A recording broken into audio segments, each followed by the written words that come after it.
Assassin's Creed Mirage came out almost 1 year ago. People were hoping for a lot of good stuff from this one. I don't know if it's nostalgia or something else, but I still love playing Assassin's Creed games. They are my guilty pleasure, my comfort food, and even though Mirage is the pinnacle of mediocrity, I still enjoyed it for the most part. So for the moment, let's move our attention away from the recent controversy surrounding Ubisoft and the upcoming Assassin's Creed Shadows, and focus on what we already have in front of us. A mostly linear and boring story, repetitive mission design, decent graphics, a good stealth system, a combat system that gets the job done but feels very janky, and superpowers. Is it just a mirage?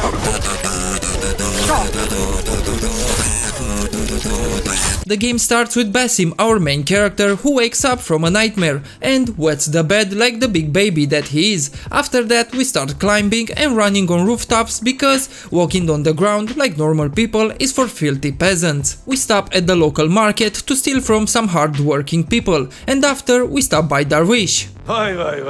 He gives me a mission to go and steal some documents from the harbor. I reach the place and here I punch 3 guards, one in the butt, the other in the balls, and the last one I punch him in the back of his head, and I take the documents. I take back the documents to Darwish, and here to receive them is a master assassin named Roshan. That sounds like she's been smoking 2 packs of cigarettes a day for the last 40 years.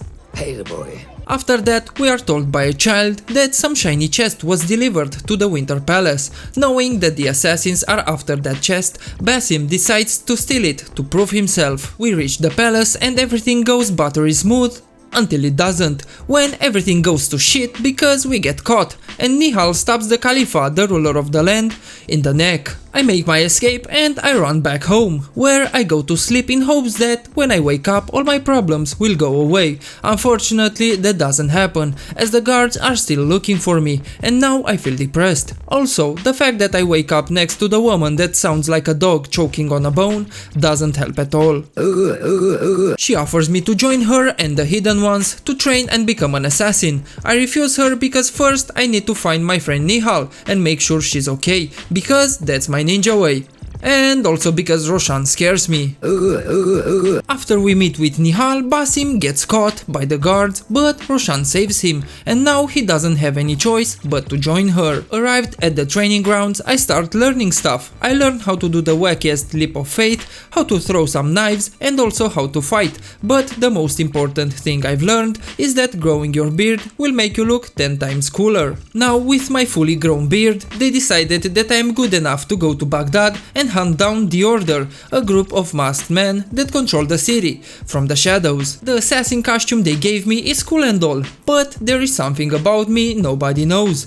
The fact that besides being a thief, an assassin and an incurable heartbreaker, I'm also a Power Ranger. Dressed like this, no one will ever know I'm coming for them, because nobody ever suspects the guy in the Power Ranger suit. Heading into the city, first thing I do is what every authentic assassin would do. I find the tallest tower around, I climb it, and I jump from its top straight into a haystack, breaking all my bones. After that, I meet with Roshan, and she sends me to find some rebel leader named Ali, who has been captured by the military. On the streets of Baghdad, I stumble upon a donkey. Inky pinky ponky, daddy bought a donkey, donkey die, daddy cry, inky pinky ponky. I reach the outpost where Ali was last sighted. I infiltrate inside and I start taking out the guards. Here I noticed that every time I do an air assassination, Basim gets out the nastiest farts I have ever witnessed.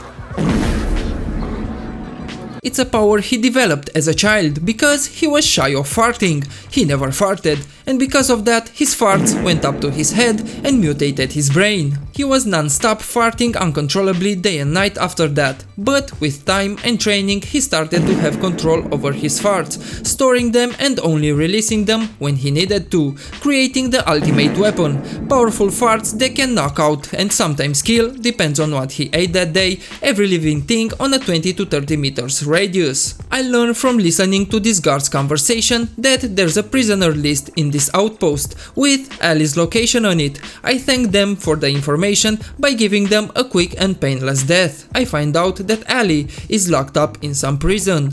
Now that I found Ali's location, I can leave this outpost. As for the last guards left standing, I decided to treat them to my special ability, the ass-whooping teleportation technique.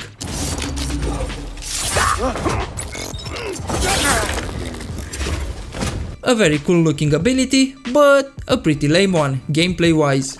After that I meet with Bashi, a friend of Ali's, and he sends me to free some rebels. I will go quietly.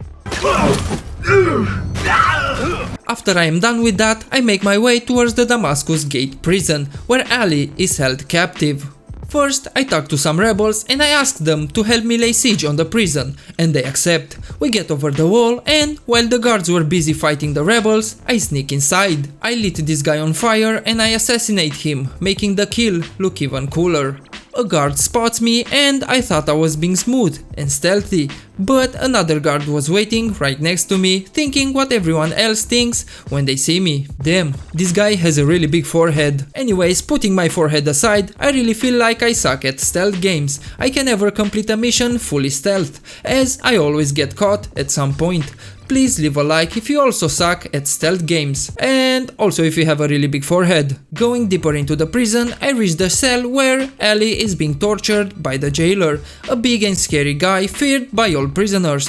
But he is no match for my torches, as I lit him on fire and I get an easy kill. I never realized that the infinite amount of torches that Basim plucks out of his ass are such a great weapon. And you are? I'm Santa Claus. I free Ali and we start fighting our way out of this prison, and at some point he's like, peace out bro, and he leaves me alone, but I also manage to get away. Damn, Basim's palms must be made out of steel.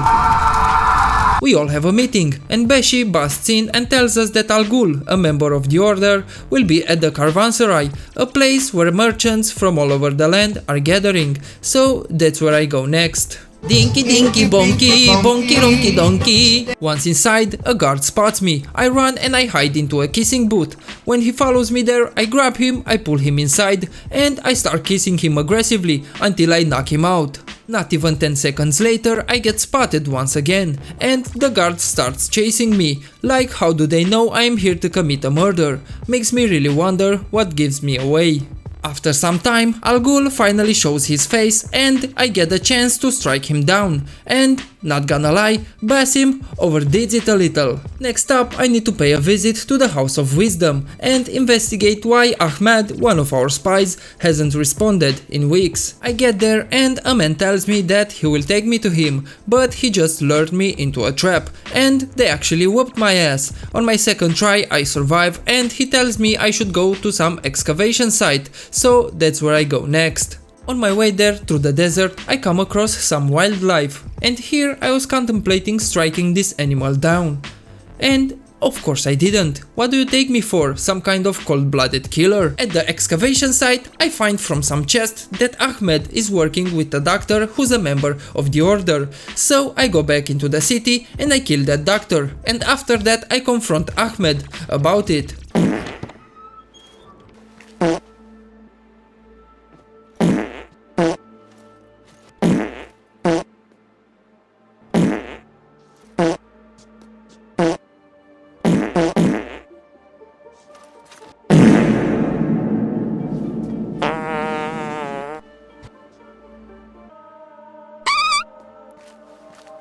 After that, I am sent to free a librarian that is held captive by the Order. I was told they need him to translate a powerful manuscript. I reach the place, I kill the guards, and when I reach the guy, he tells me that he doesn't even know how to read.